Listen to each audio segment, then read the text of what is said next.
Ça fait plaisir, Sylvain, de te voir ici, Merci. dans cet endroit que tu as choisi. Oui, Si tu peux m'expliquer pourquoi tu as choisi cet endroit, le musée d'ethnographie. eh ben, parce que le musée d'ethnographie, déjà c'est une perle au cœur de la ville de Neuchâtel, Mhm. par son emplacement géographique, mais aussi l'ethnographie, c'est l'humain dans toute son essence, puis Ouais. c'est ma passion que je Ouais. développe dans mes activités professionnelles. Exactement, c'est vraiment le centre de toutes tes activités, de tous tes piliers en fait, hein. Oui, c'est vraiment tout ce qui est Mhm. raccroché aux activités de mon entreprise sont liés à l'humain dans le monde du travail. Mhm. Ce que j'aime beaucoup dans ce que tu fais, c'est aussi la partie, tu as 7 piliers, hein, on va dire, Prestation, prestations ouais. qui sont liées à l'humain. Et ce qui m'a beaucoup touché quand j'ai regardé un petit peu ce que tu fais depuis que je te suis, c'est aussi le fait que tu essayes de faire des formations et du consulting avec des mesures derrière. C'est-à-dire qu'il y a toujours des chiffres, tu essayes d'amener à tes clients en fait une façon de mesurer l'effet en fait de ta prestation. Oui, pour moi c'est très important. Mhm. On est dans un monde où on parle beaucoup, on se met en action, mais on prend souvent pas le temps de mesurer les effets de nos Mhm. actions à titre individuel, oui, mais au niveau des entreprises, moins. Ouais. Et dans ce genre de prestations, de services, consulting, qui sont beaucoup des mots, beaucoup des postures, Mhm. c'est très intéressant de pouvoir mettre des indicateurs de résultats et donc de pouvoir mesurer si le travail que l'on fait est utile et Mhm. puis du coup Mais c'est s'il y assez a une rare. performance. Je côtoie beaucoup de gens qui font du consulting, tout ça, et c'est rare cette approche en fait. Et je trouve que c'est vraiment hyper pertinent. Ça renforce la crédibilité en fait de ta prestation. Oui, c'est ce qu'on souhaite. Ouais. Pas seulement la crédibilité de la prestation, mais surtout l'impact Et en le fait résultat. et Ouais. le Mhm. résultat dans les entreprises. Tout se mesure, y compris dans le domaine de l'humain. Mhm. Parfois, c'est des mesures quantitatives. On met des chiffres, on Ouais, met ouais, des ouais, chiffres j'imagine. financiers, on peut mettre des Ouais. chiffres sur des indicateurs de ressources humaines. Et parfois, c'est des mesures qualitatives. C'est aussi ce que l'on peut observer de différent après qu'il y a eu une formation, un coaching, Mhm. un accompagnement pour une transformation d'entreprise, ce type de choses-là. Ouais, excellent, excellent. Et c'est quoi le truc que tu aimes le plus faire? Moi, ce que Si tu j'aime, dois en choisir une, hein, je sais que tu as ouais, quand même une palette assez vaste, oui, mais la petite particularité que tu aimes le plus. moi, ce que j'aime le plus, c'est de voir l'étincelle dans les yeux des gens quand ils ont Indépendamment des attrapé. prestations alors.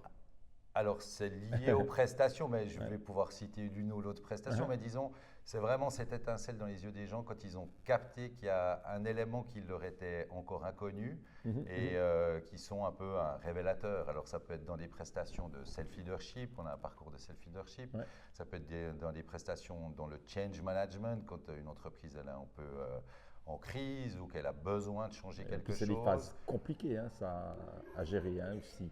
Alors, Quand tu as une transformation de ce type. c'est des phases Ouais. très émotionnelles pour les gens parce qu'ils sont attachés à ce qu'ils sont en train de faire. Ouais.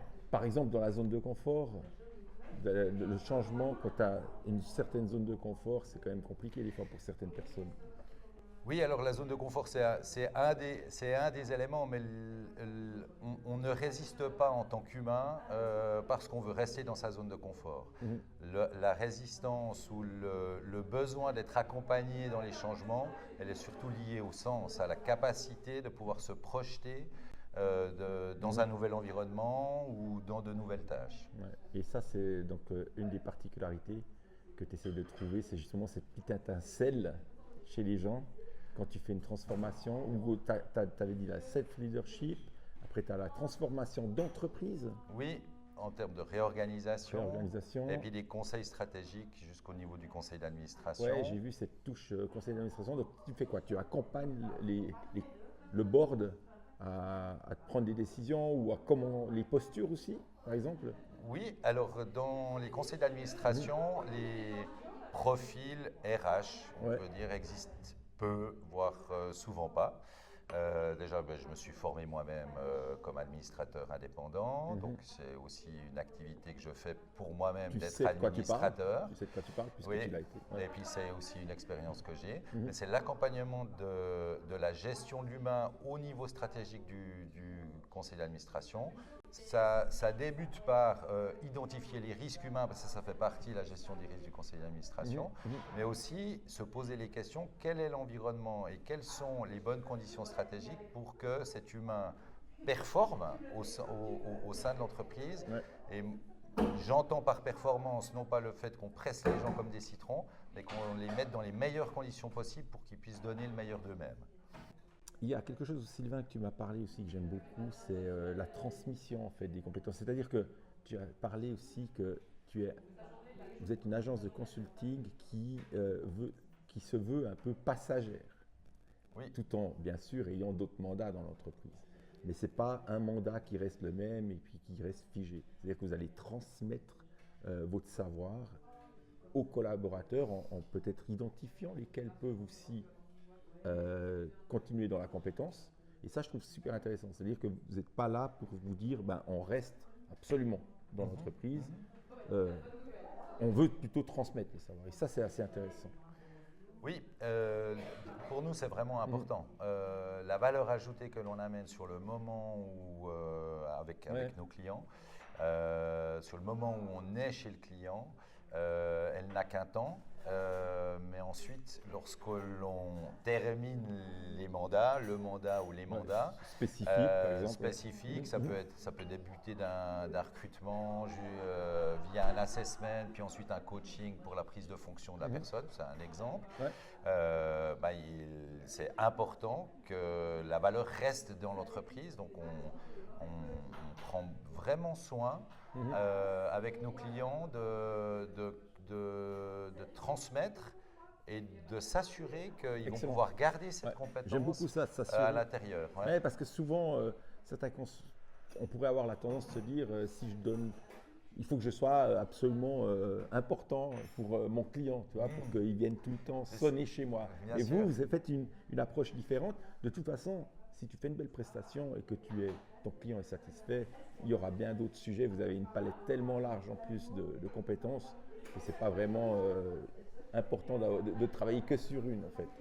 Une fois qu'elle est acquise, que le client l'a acquise, vous pouvez justement travailler sur une autre. Oui, on aime quand les clients nous rappellent. Déjà, ça veut dire qu'on a bien fait notre travail, alors ça c'est le cas. La meilleure des récompenses.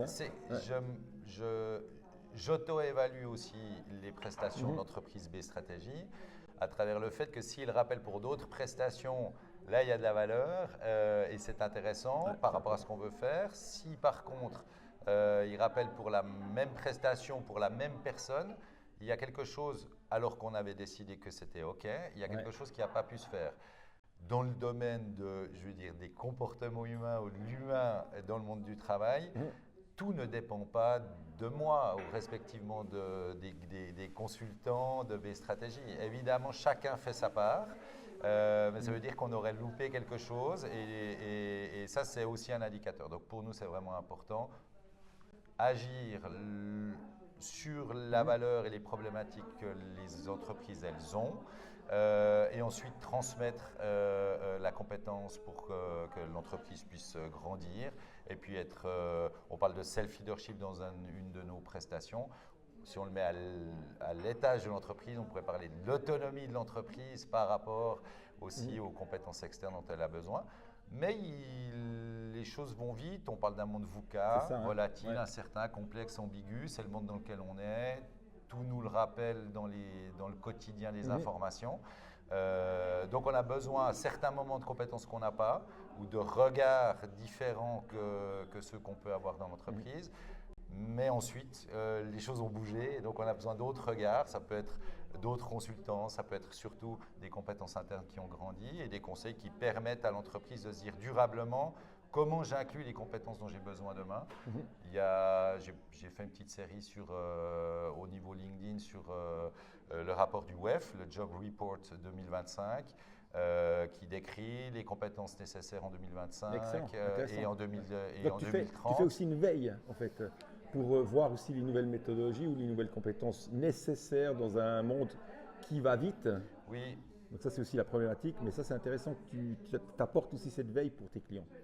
c'est nécessaire parce que tout est en mouvement. Il y a des instituts aujourd'hui, que ce soit en économie, en sociologie, en philosophie, en psychologie, qui traitent de l'humain dans le monde du travail et qui, sur la base de ces analyses, c'est très important de pouvoir avoir une vision un peu systémique. Parce que tout segmenté aujourd'hui, quand on segmente chacun des éléments d'un morceau d'une entreprise, on loupe quelque chose qui est l'interaction entre ces éléments, parfois qu'on ne perçoit pas. Puis ça, je pense, c'est la valeur ajoutée d'un consultant ou d'une entreprise comme B-Stratégie, qui s'appelle Stratégie, justement parce qu'on a l'ambition d'abord de voir l'ensemble, pour ensuite pouvoir faire du spécifique qui est cohérent par rapport à ce que l'entreprise a besoin. Et ce qui est aussi important, à mon avis, c'est que le fait de faire une belle veille, tout ça, de comprendre les nouvelles tendances, aussi, comme tu parlais de l'humain, c'est-à-dire des générations aussi, de comment être attractif. Vous avez quand même une section aussi RH. Donc, comment être attractif pour l'entreprise dans un contexte où les comportements changent. Donc, il faut aussi que l'entreprise change pour pouvoir attirer les talents, par exemple. Oui, je te reprends sur le mot talent. C'est un mot que je n'utilise plus parce qu'il est… Non, mais c'est bien que tu le dises parce que des fois, ça peut être des mots qui peuvent être péjoratifs. Je ne sais pas s'ils le sont, mais c'est devenu un peu un fourre-tout comme d'autres mots. Hein. C'est vrai, je l'entends souvent d'ailleurs. Je ne sais pas, moi j'utilise souvent le mot gentil, par exemple, par rapport à bienveillant.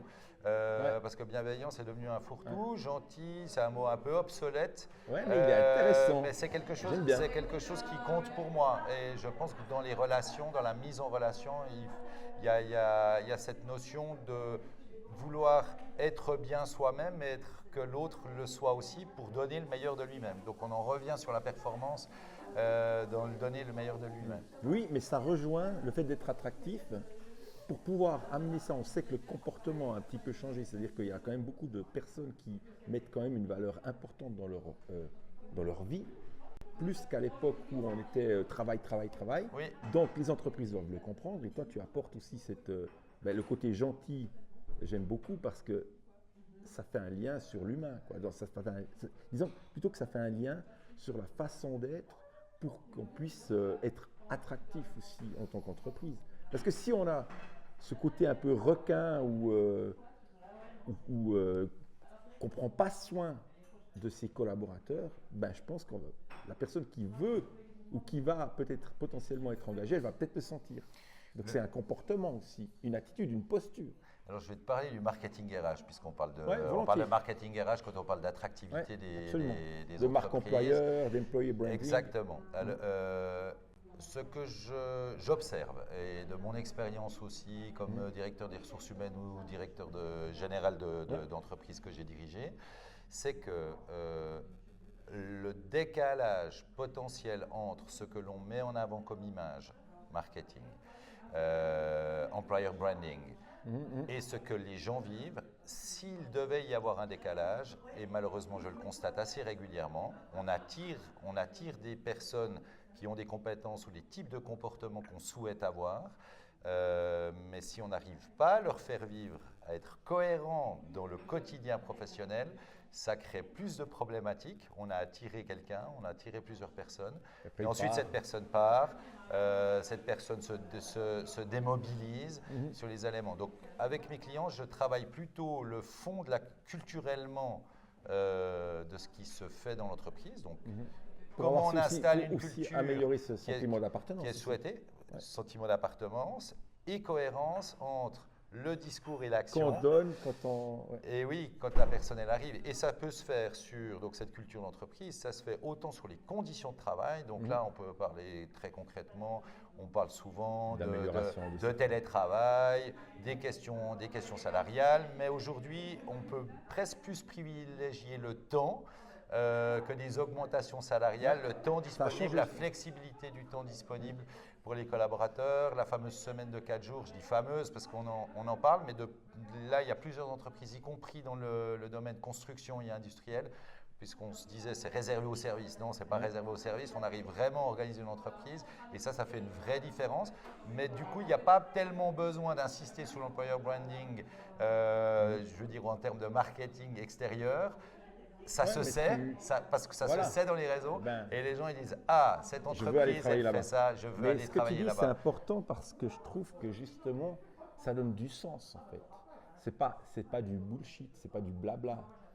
Comme dans une annonce, on est blablabla, on fait ci, on fait ça. Mais en fait, si les fondamentaux sont vraiment travaillés, comme ce que tu proposes justement avec l'entreprise, c'est de travailler le sens, la réalité du terrain, hein, d'améliorer où on peut. Ben, ça va donner, comme tu dis, je pense, une vraie notoriété de l'entreprise à travers le bouche-à-oreille, à travers les gens qui parlent d'une entreprise où ils se sentent bien, etc. Par rapport à une entreprise qui va dire une annonce, à la limite, comme tu dis, on est comme ci, on est comme ça, mais ils ne le sont pas. Et du coup, toi, tu vas voir aussi, tu vas faire une sorte d'audit alors aussi. C'est pas seulement c'est pas forcément qu'ils ne le sont pas, c'est que la personne engagée ne perçoit pas de la même manière. Donc il y a aussi ça alors. Là, je ne suis pas en train de dire que les entreprises, elles font semblant. Elles y croient, elles pensent vraiment que leur environnement, il est comme ça. Mais on constate ensuite dans les faits qu'il y a un décalage de perception entre les personnes engagées.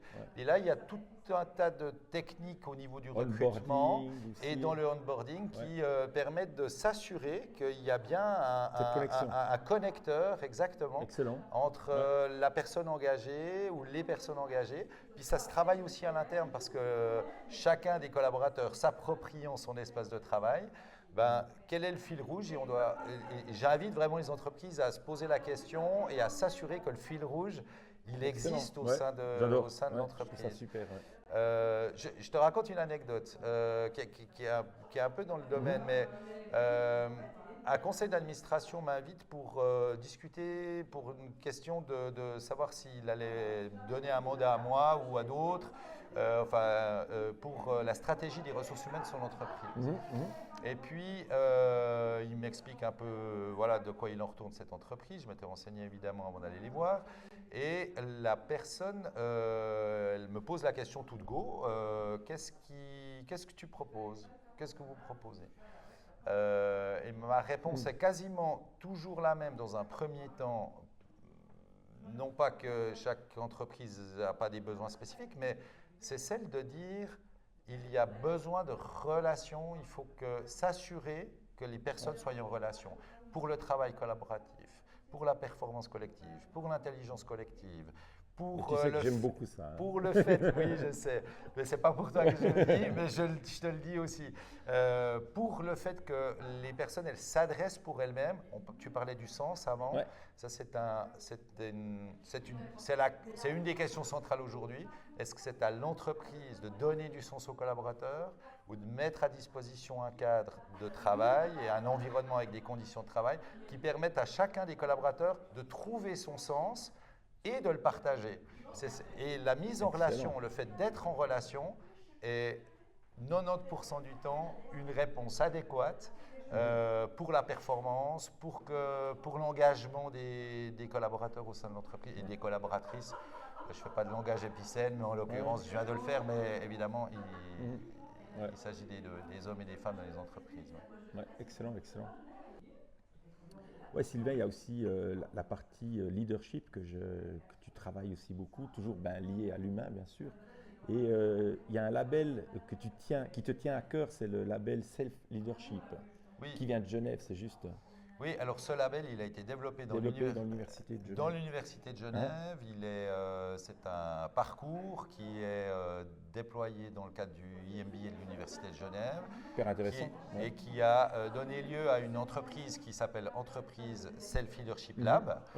Et dont je suis le coordinateur du réseau suisse et le responsable pour le réseau suisse. Donc je forme des coachs au self-leadership avec Jean-Yves Mercier, qui est aussi directeur du MBA. Et du coup, on labellise Université de Genève des coachs du self-leadership. Donc, j'utilise ce parcours avec mes clients. C'est un parcours qui permet à l'interne d'une entreprise de rassembler plusieurs cadres ou spécialistes ou experts autour d'une table, d'avoir une partie formative en e-learning. C'est apprendre sur soi, collecter des informations de son environnement, de voir comment son environnement nous perçoit et respectivement comment moi, avec mes aptitudes, mes capacités, mes préférences comportementales, j'interagis avec mon environnement. Et pourquoi ça me tient à cœur? Parce que c'est un parcours qui termine avec des scénarios, 8 étapes. La 8e étape, c'est produire des scénarios que l'on met en action, que chacun met en action. C'est presque un engagement. Alors, c'est clairement un engagement et je les mets en action où? Dans mon entreprise, en communiquant avec mon employeur tout au long du parcours, ce qui permet une adéquation et une réussite. Et aussi un signal, quoi. Tu peux mesurer. Bah, c'est prendre. Alors, clairement, tu peux mesurer. Est-ce qu'il s'est mis en action, respectivement, est-ce qu'il a mis en œuvre son engagement, son scénario et quels sont du coup les impacts de son scénario.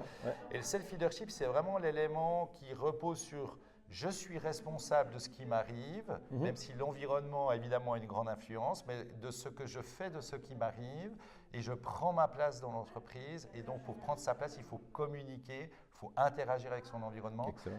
Et je boucle la boucle par rapport à un autre élément que je disais avant, être en relation avec ses collègues, être connecté à l'interne de l'entreprise et pas seulement par mail, mais aussi parce qu'on se regarde, parce qu'on se parle et parce qu'on se ressent. C'est quelque chose qui produit, enfin c'est un élément qui produit un résultat et du bien-être. Donc ça c'est intéressant. Ouais, j'aime beaucoup. Et est-ce que dans cette self-leadership, quand tu es en entreprise, tu formes du coup aussi des potentiels coachs qui restent dans l'entreprise? Oui, et ça fait partie du lien en disant moi donc tu peux faire la prestation, mais tu peux aussi, si tu identifies ou si l'entreprise veut, former un coach. Bien sûr. Excellent. Bien sûr. Ouais. Et du coup, lui, comme ça, il y a la pérennité de cette méthode dans l'entreprise. C'est ça. Génial.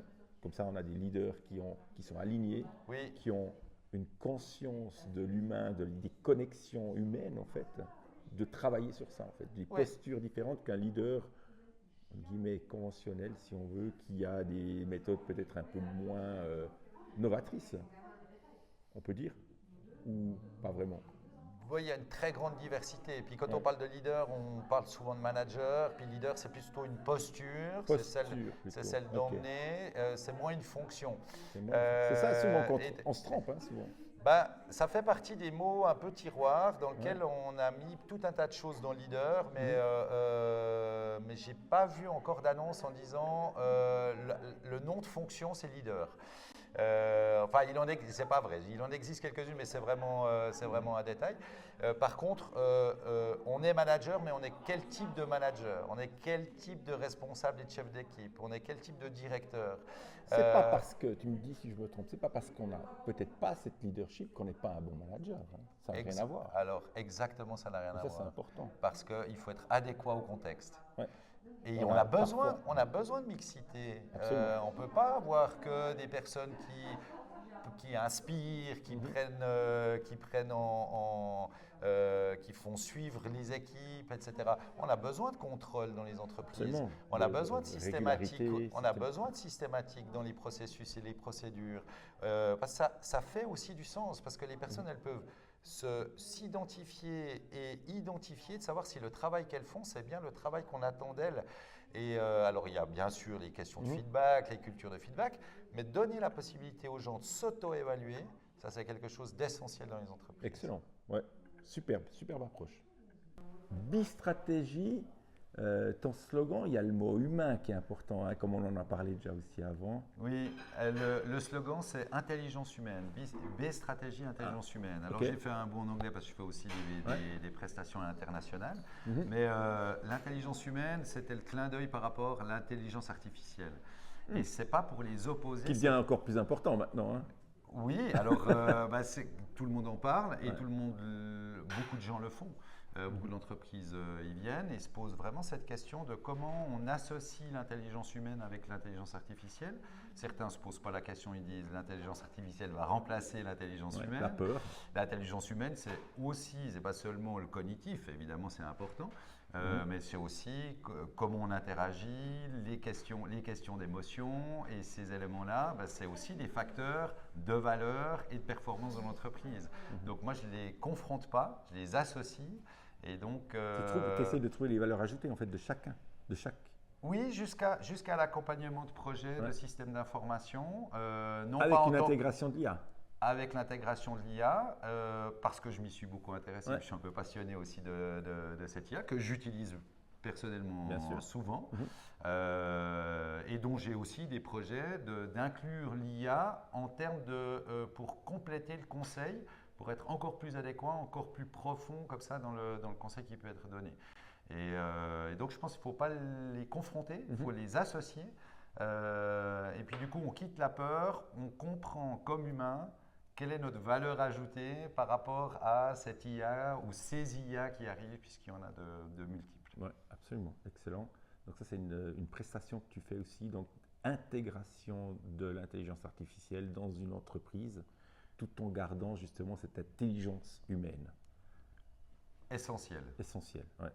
Ce qui va enlever, comme tu dis, les craintes, les peurs, et on va vraiment adhérer aussi à cette intelligence artificielle, justement. Oui, une intelligence artificielle. Ça peut être difficile pour certains collaborateurs. Eh ben, tu dois rencontrer ce genre de problématique. Mais évidemment. Parce que, j'aurai plus de job. Non, c'est comment l'utiliser pour que toi, tu amènes une autre valeur, en fait. Oui, et le j'aurai plus de job, on peut l'entendre régulièrement en discutant un peu avec les gens, en étant en relation, je reviens là-dessus, sur le fait de je n'aurai plus le même job. C'est pas que j'aurai plus de job du tout. Mais du coup, quand on arrive à travailler sur effectivement le travail change, les tâches, ça peut être les processus dans l'entreprise, souvent si on inclut de l'IA, à quel niveau on inclut de l'IA aussi. Si on automatise des processus, ce n'est pas tout à fait la même chose que si on inclut de l'intelligence artificielle pour produire de l'intelligence sur les chiffres, du data science et des choses comme ça. Ouais, mais je trouve important d'accompagner justement les gens qui pourraient avoir ces craintes, ces peurs. Si elles sont accompagnées, elles vont mieux le comprendre. Et puis elles vont mieux l'adhérer en fait. Ils auront un meilleur engagement. Quand on prend en considération ce que les gens nous disent, quand on écoute, on a fait déjà, mais j'aimerais bien, j'utiliserais le mot vraiment, quand on l'écoute vraiment. C'est pas mal, parce que souvent on écoute, mais pas vraiment. Mais ça veut dire qu'on est aussi capable, on doit aussi être dans la posture, dans l'écoute, de dire ce qu'il me dit peut me faire changer moi. Peut me faire changer d'idée, peut me faire changer d'axe, j'aime beaucoup. Pas seulement, on peut être dans une écoute vraiment active, comme on l'appelle dans le domaine de la communication, à partir du moment où on ne vient pas uniquement avec ses croyances, ses valeurs, pour convaincre l'autre. Et là, dans ces situations où des équipes, pour ma part, c'est souvent des équipes RH, ça peut être des équipes administratives, etc., quand je dis administrative, dans le domaine de l'ingénierie, dans d'autres domaines du bâtiment, où on met de l'intelligence artificielle dans des processus, on écoute vraiment les gens et du coup, on reconstruit avec eux leur cahier des charges. Et eux, ils savent très bien qu'est-ce qu'ils peuvent apporter et l'endroit où ça va être intéressant pour eux, mais aussi intéressant pour l'entreprise. Et là, on retombe sur nos pattes, sur l'intelligence collective, sur le fait d'être en relation. Et c'est pour ça que BEI Stratégie propose, c'est vrai, une large palette de prestations. On m'a souvent interpellé en me disant « Oui, mais c'est laquelle vraiment ?» C'est toutes parce que peu importe l'entrée… Elles sont liées en fait. Elles sont toutes peu liées, importe l'entrée. Si on commence sur un projet qui est celui de faire du système d'information des ressources humaines avec de l'IA, pour donner un exemple que je connais vraiment très bien et qui est mon domaine. Ensuite, ça va poser des questions au niveau du recrutement, ça va poser des questions au niveau de l'assessment pour le développement des collaborateurs à l'intérieur de l'entreprise, sur des questions de self-leadership, comment je prends ma place du coup dans ce monde qui change. Enfin voilà, je peux donner plusieurs exemples. Parce qu'en fait, c'est pas un simple patch. En fait, une prestation, si tu fais que cette prestation, c'est comme mettre un sparadrap quelque part, mais on ne soigne pas vraiment la cause.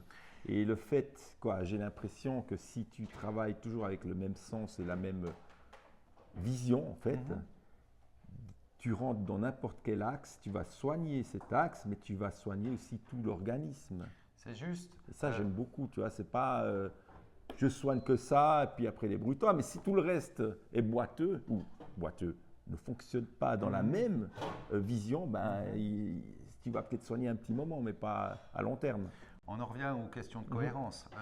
Mais la cohérence, elle ne doit pas être prise sous mon regard à moi, elle doit être prise sous l'angle de la culture de l'entreprise, de son histoire, de son contexte. Mais c'est intéressant d'avoir cette cohérence selon la prestation dans laquelle on rentre. Mais tu parlais de sparadrap. Aujourd'hui, il ne faut pas se leurrer. Il y a encore et régulièrement des prestations sparadrap. Mais des fois, il faut aussi. Et ça fait partie, parce que la plaie ne doit pas toujours rester à l'air libre. Parfois, elle doit être aussi protégée. Et ça, dans mon langage, on est plutôt dans la gestion de crise. Et dans la gestion de crise, on n'est pas en train de travailler sur l'ADN, sur le fond des éléments de l'entreprise. Donc, tu peux aussi faire ça. Alors, je fais souvent ça. Les questions de gestion de crise, c'est le parcours, des compétences acquises, des expériences aussi de gestion de crise, que ce soit sur les angles de communication, gestion de crise publique, au sens ou interne, en fonction des situations. Mais quand tu es confronté à une gestion de crise, l'avantage, c'est que tu rentres en relation avec ton client, puis tu peux, grâce, c'est un gros mot parce qu'on n'est jamais content d'avoir un problème de crise, mais une crise peut justement déclencher sur une prise de conscience aussi pour l'entreprise. Et toi, tu peux aussi les accompagner en leur disant, bon, là, on a réparé le truc, mais si vous voulez aller en profondeur, pour plus que ça arrive, cette crise, on peut peut-être travailler sur cet axe. Et ça, c'est génial parce que ça te permet toi-même de faire une sorte d'audit, en fait, quand tu as une gestion de crise. Oui, alors pas au moment de la gestion de crise, il y a 3 phases. On éteint le feu. Gestion de crise. Deuxième phase, on s'assure qu'il reste éteint. Non, mais c'est important. Oui, parce que éteindre le feu pour qu'il reparte. Oui, et puis la troisième phase, on reconstruit ou respectivement. Et c'est là que tu peux alors planter. Exactement. Retravailler sur différents axes. Oui. Ou faiblesses ou points d'amélioration. Et ça, c'est là où tu peux faire un suivi après. Pour t'assurer qu'il n'y ait pas le feu qui reparte. Oui, il y a des entreprises ou des clients qui ont anticipé parce qu'ils ont une gestion des risques. Cette gestion des risques, elle identifie qu'est-ce qui peut arriver dans l'entreprise, quelles sont les conséquences. Puis s'il y a une bonne gestion de risque en entreprise, en général, elle ne vient pas sur la crise ou alors elle est prête à la crise et elles n'ont pas besoin de moi. Parce qu'elles ont préparé en disant si c'est cette conséquence qui arrive, du coup, notre réaction… Bon, parfois, tu peux préparer tout ce ce que tu veux, mais quand elle arrive, il y a quand même peut-être besoin de toi. Je suis d'accord avec toi. Mais enfin, je suis d'accord, ça peut dépendre des cas, qui sont là. Toujours est-il que l'audit… Et c'est ça que je voulais mentionner, c'est que c'est intéressant de faire un audit en amont de la crise. Alors la crise, on ne sait pas quand elle arrive. Tu fais aussi cette prestation. Alors l'audit stratégique, de l'humain dans le monde, dans son environnement, oui. Quels sont les enjeux et ce vers quoi l'entreprise elle veut aller. Et du coup, ça permet de calquer de manière en économicité, je dirais, et de la prestation d'un consultant et du transfert de cette prestation en termes de compétences. De sorte à ce que l'entreprise elle ait une progression, on a toujours des fluctuations dans la progression, que ce soit du chiffre d'affaires, etc. Excellent, très intéressant. B-Stratégie, elle accompagne aussi des startups. Et donc, c'est vraiment ça le côté… Ce qui peut être intéressant. C'est plus l'angle entrepreneurial. Mais démarrer, ça peut être pas mal aussi. C'est plus l'angle entrepreneurial, du coup. C'est y compris à la recherche de fonds, y compris à la structuration préalable, aux compétences à intégrer dans l'entreprise, que ce soit au niveau d'un conseil d'administration qui doit se construire, au niveau des nouvelles fonctions dans l'entreprise. Ce qui est important parce que souvent, quand on est entrepreneur et on lance un projet, on n'a pas ces notions en fait. Et le fait de vouloir tout faire, souvent on se perd et on va mettre nos forces au mauvais endroit. Donc d'avoir un accompagnement pour trouver éventuellement les bonnes personnes aussi, les bonnes compétences pour ne pas se noyer dans des compétences. Moi qui ai été entrepreneur, je sais ce que c'est. On veut tout faire, mais on se trompe parce que justement on fait mal après les choses. Tu vois. Et si on est accompagné, je pense que ça peut vraiment être un soutien important pour une start-up. En tout cas, je le recommande, que ce soit à travers B-Stratégie ou à travers d'autres entreprises qui le font. Ça peut prendre la forme d'un coaching, mais là, on est vraiment plus dans le coaching business. On n'est pas seulement dans un coaching de posture, Ouais. c'est aussi vrai. Non, Il y a non, des comme enjeux de il faut. business. C'est comment on fait le financement, qu'est-ce qu'on amène Est-ce qu'on comme est- élément, quelles sont les La problématiques structure de la actuelles. société. Exactement. Excellent, ouais. Génial. Et ça, vous en avez plusieurs, tu as déjà pas mal d'expérience sur ces startups. Comment tu les décèles? Alors, j'ai de l'expérience comme entrepreneur Ouais, bien sûr, moi-même, tu mais l'as fait. pas seulement à travers Ouais. mes stratégies, mais d'autres Ouais. choses que j'ai fait par avant. Mais c'est Et, plutôt les startups qui viennent vers toi par c'est bouche à vraiment le oreille. réseau. Ouais, C'est le bouche à réseau qui oreille. fait. Ouais. Oui, oui. Mhm. Et du coup, l'accompagnement, il prend plusieurs formes. Il y a aussi des rythmes. Il y a des besoins et des fois Ouais. sur un élément spécifique et ensuite pendant quelques mois, il y en a plus besoin ou quelques semaines. Mhm. Là aussi, c'est notre ADN chez B-Stratégie, c'est le Ouais. fait de ne pas être présent quand on n'amène pas de valeur, mais Ouais, d'être excellent. disponible et C'est d'être flexible quand la valeur est nécessaire. à la carte, selon le Quand on besoin, va selon la pouvoir structure. le mettre. Ouais, selon Ça, la structure, ça, selon. Ouais, excellent. Parce que souvent le cash flow dans ces entreprises, il est pas bon quand on est au démarrage d'une start-up. On doit compter chaque franc. Et donc du coup, nous on a à cœur de faire en sorte que chaque franc dépensé ait une valeur. S'il est dépensé par une prestation de B-Stratégie, il doit avoir la valeur, le levier de valeur Excellent, ouais. que la start-up a besoin. Génial. Et puis, B-Stratégie, c'est quand même une aventure humaine, familiale maintenant, alors. Hein? Oui. C'est quand même beau, ça. Moi, je trouve que c'est vraiment chouette que vous soyez un couple et puis que vous ayez vos spécialités un peu à Oui. l'interne de cette structure. Oui, alors effectivement, Sylvia Babé-Flory a rejoint l'entreprise comme consultante senior, Ouais, particulièrement sur les assessments, RH.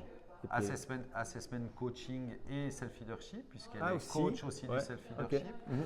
Alors, je ne mets pas en avant le fait que c'est une entreprise familiale, parce Non, on a le souhait que cette entreprise grandisse. Bien Moi, sûr. j'ai l'ambition Mhm. que cette entreprise grandisse. Donc, on va engager d'autres personnes en 2026, en tout cas, c'est le plan de le faire. Mais c'est vrai que c'est une aventure aussi humaine de ce point-là. Et complémentaire. Donc, je suis très heureux de travailler avec Sylvia. Comme elle n'est pas là pour le dire, mais j'imagine qu'elle pourrait dire aussi qu'elle est heureuse de travailler avec moi. Ouais, mais ce que je pense aussi dans ta vision de l'entreprise, justement d'avoir de nouvelles compétences, tout ça, je pense que vous allez aussi choisir, j'imagine, des personnes qui vont amener une valeur ajoutée, une compétence en plus. Mais toujours, je suis sûr, lié à l'humain. ça j'en suis sûr avec Sylvain et Sylvia. Ouais, si je dis. Tu ne peux pas prendre des gens qui. Ça pourrait être un développeur. On parlait de l'IA, mais qui a une approche qui a une approche ADN, B-Stratégie pour mener à bien des projets d'IA internes. C'est pas dans le pipeline, mais je prends un exemple un peu transversal.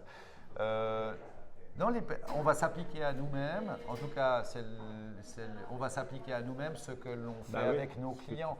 Et donc la complémentarité, le profil de compétences, mais aussi surtout de personnes. Quand on parle des compétences, on entend souvent de ce que la personne sait faire et quels résultats elle obtient par rapport à son expérience, ses études, ce qu'elle sait faire.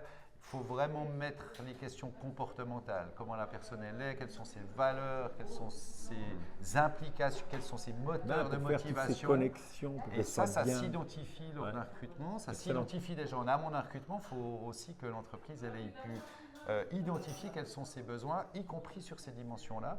C'est des éléments sur lesquels on aide les entreprises aujourd'hui, mais qui souvent l'entreprise n'a pas ce réflexe. On reste quand même si on a du LinkedIn, alors on reste quand même sur le format CV. Quand on voit une annonce de recherche d'emploi, je veux dire, il y a plein de tâches, mais il y a rarement vraiment la sensibilité humaine en fait derrière une offre d'emploi. Oui. Souvent, il y a trop d'infos, trop de compétences demandées, mais compétences techniques. Et rarement on trouve ce que tu dis en fait, les compétences humaines, le comportemental, posture. C'est difficile à le transmettre par une annonce. Ou alors peut-être que les annonces comme aujourd'hui les CV vidéo, Peut-être que les entreprises, et il y en a un certain nombre aujourd'hui qui attendent plutôt des CV vidéo pour, enfin après il y a les deepfakes avec l'IA, c'est bon, mais peut-être qu'on pourrait faire des annonces vidéo plutôt. Intéressant. Pour pouvoir amener, parce Plutôt que que c'est de difficile de demander aux transmettre candidats. sur un format, une page, Ouais, sympa. vraiment, parce que J'aime beaucoup le cette comportement approche. attendu, il est attendu par rapport à une culture, par rapport à une adéquation, par rapport à l'équipe dans laquelle on veut intégrer, dans laquelle on veut engager la personne. Et du coup, l'entreprise, elle doit aussi se renouveler dans l'approche du marché pour pouvoir transmettre en amont des choses. Ouais. Excellent, génial. Et il y a encore une partie que j'aime, c'est Be-Develop. Donc là, c'est vraiment la formation sur mesure, comprendre les besoins d'une entreprise en tant que formation continue dans le cadre de l'entreprise, c'est ça? Oui, c'est tout à fait ça. Il n'y a pas beaucoup d'entreprises aujourd'hui qui peuvent avoir leur académie interne ou leur centre de formation interne. Et du coup, on le fait avec eux et pour eux. Et on peut internaliser ensuite des compétences de formation, mais sur des modules de formation spécifiques, ça passe de modules techniques à des modules qui sont plus comportementaux. Les questions de gestion du stress, par exemple, des questions qui sont comment on crée une capacité collaborative dans les équipes, comment le manager s'adresse les problématiques qui lui sont posées par son équipe. Voilà ce type de formation-là, qui sont des formations assez classiques. Le thème de la formation est classique, mais le contenu, lui, est spécifique à l'entreprise. Ouais, donc c'est vraiment du sur-mesure.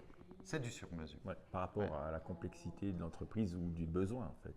C'est une bonne écoute du besoin de l'entreprise, un module ou plusieurs de formation spécifique, et ensuite l'intégration de ce qui a été appris dans la formation sur la place de travail.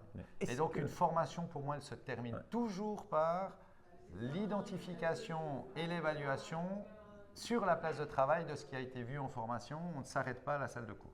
Excellent. Et puis, est-ce que vous faites aussi, si vous n'avez pas, vous, les compétences de donner cette formation, une sélection de formations disponibles aussi, par exemple, ou propositions à l'entreprise? Alors, on n'a pas de sélection de formation disponible, mais on a un réseau de partenaires qui ont d'autres compétences que les nôtres. Si tu sens qu'à ce besoin, tu peux orienter l'entreprise, style un catalogue, où tu leur dis, moi, je connais quelqu'un qui pouvait vous faire ce module. Alors c'est plutôt, j'ai pas de catalogue, c'est plutôt en fonction des besoins de l'entreprise. Si on n'a pas les compétences dans des stratégies de formation, puisqu'on est aussi des formateurs par expérience et par formation pour ce qui me concerne avec un brevet fédéral RH, et de formateurs, voilà, qui est là. Du coup, on contacte nos partenaires et des partenaires, par exemple, fiables et qui vont avoir l'utilité de ces ateliers par rapport à ce que nous on pourrait offrir. Excellent. Merci Sylvain pour ce petit moment. Super agréable. On fait quand même un petit coucou à la caméra. On fait un coucou à la caméra. À bientôt.